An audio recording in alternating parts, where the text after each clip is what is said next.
China is a mystical land full of mountains, and on many of these mountains lie Buddhist and Taoist temples, where spiritual cultivators would pass down teachings from generation to generation. What was passed down included meditation, as well as what Chinese call 心法, or the law of the heart, moral teachings on how to actually obtain enlightenment. And then we have what these two schools are most famous for: Kung Fu. Whether it's Wudang, which is China's most famous Taoist temple, or Shaolin, which is Buddhist, they both have their signature martial arts that have made these temples household names. But the history and teachings from these temples go deeper than just Kung Fu. So in this video, we will delve into the profound story of China's two most famous temples. And we'll show you some cool Kung Fu moves as well. This is Wudang versus Shaolin, China's Kung Fu mountains explained. Let's start with Wudang. Now, you may have heard of Wudang from the Wu-Tang clan. Tiger style. Yo. Wu-Tang clan ain't nothing. Whoa. Okay, so Wu-Tang is just another way of using English letters to write Wudang. In fact, it should still be pronounced Wudang. Maybe someone should tell that to the RZA and they could change the name. But Wudang Mountain is one of the 4 sacred mountains of Taoism in China. Now, the name Wudangshan refers to both a whole mountain range and the specific peak known as Wudang Mountain, which is near the city of Danjiangkou in Hubei province. Here is the city, and you can see Wudang Mountain is over here. And oh look, a public toilet. And it's got reviews. Could have been better. Stacked up on toilet paper though, so that's nice. Sorry guys, I'm distracted. So Wudang Mountain has a massive association with the Taoist immortal Zhang Sanfeng, although it didn't start with him. So let's start from the beginning. So the name Wudangshan was chosen by Emperor Gaozu of the Han Dynasty as the name of a county in the area around modern-day Danjiangkou and the Wudang Mountains. Later, in the Tang Dynasty, China's golden age, under the reign of Emperor Tang Taizong, there was a drought. Taizong sent government officials out to pray and make offerings to the gods for rain at many mountains and rivers, but there was no effect. That is, until he sent someone to Wudang Mountain, already thought to be home to Taoist immortals. And after offerings and prayers were made at Wudang, guess what? It started to rain.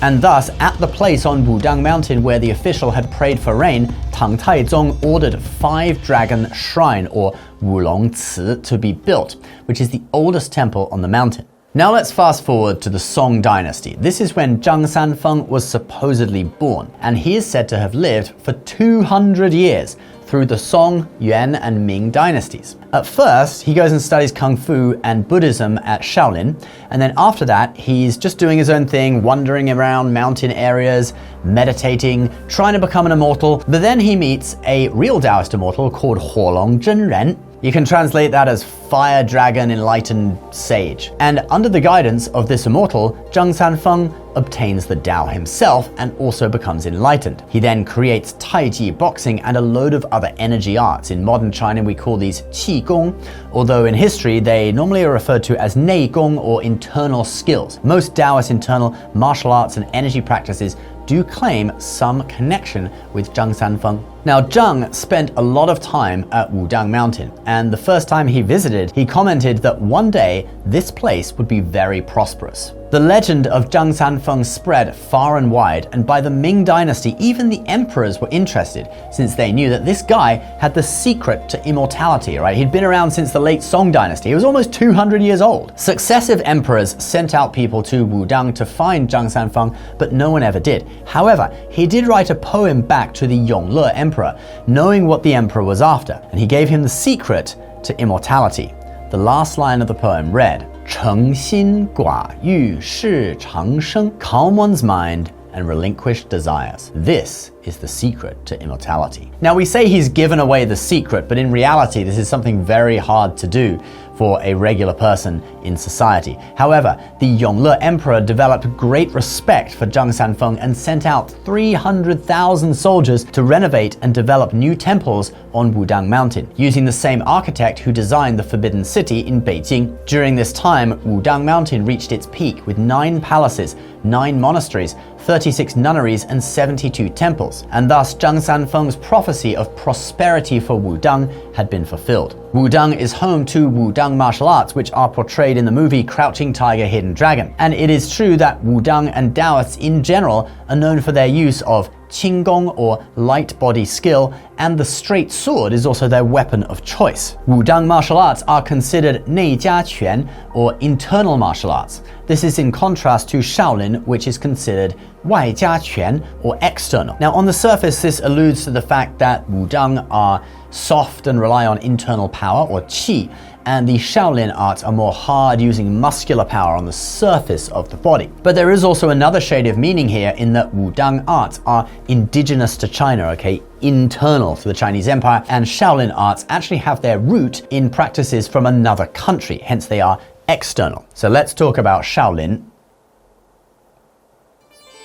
So like with Wudang, the most famous figure associated with Shaolin, the Indian monk Damo, or Bodhidharma, is not the one who founded the temple. That was actually another Indian monk called Ba To. He traveled to China in 464 AD. He taught Buddhism in China for 30 years and was honored by the emperor of the Northern Wei dynasty, who built him the Shaolin Temple in Henan province in 495 AD. The temple was located in the Songshan Mountains, very close to Mount Song, which is one of the 5 sacred mountains of China known as Wuyue. So then, several decades later in the Tang dynasty, Damo made the same journey to China to spread Buddhism, and he ended up at the Shaolin Temple. Now, there's a whole story about how he meditated in a cave for 9 years, and a Buddhist monk cut off his own arm in order to show his dedication to learn from Damo. It was only after this that Damo finally came out of meditation and taught a set of exercises to the monks of Shaolin. Now, these exercises are supposedly the ones that are contained in the book Yi Jin Jing,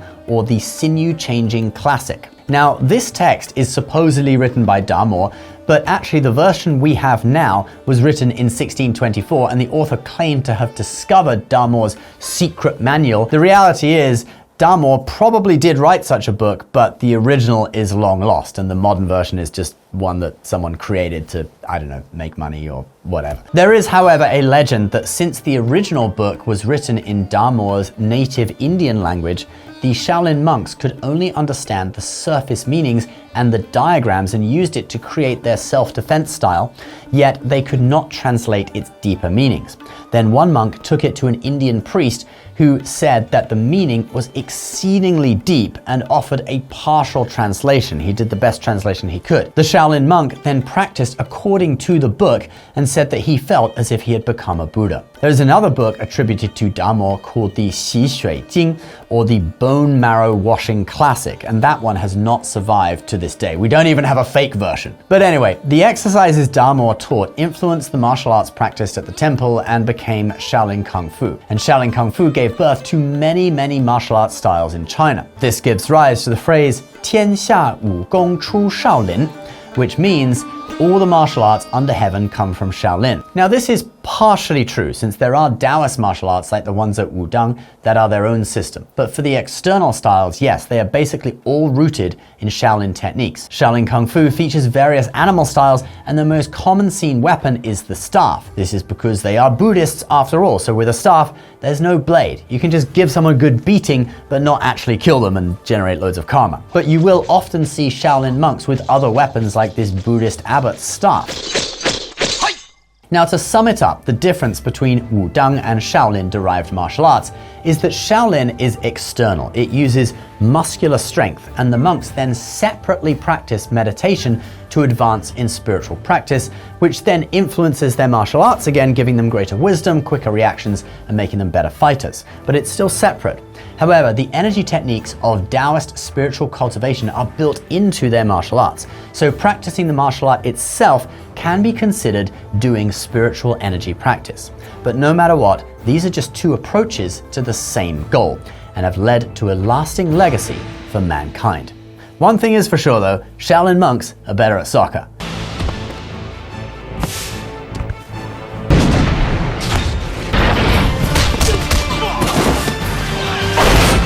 Alright guys, comment below which is your favorite, and please subscribe to Learn Chinese Now for more interesting videos on Chinese culture. We'll see you in the next one. Bye bye.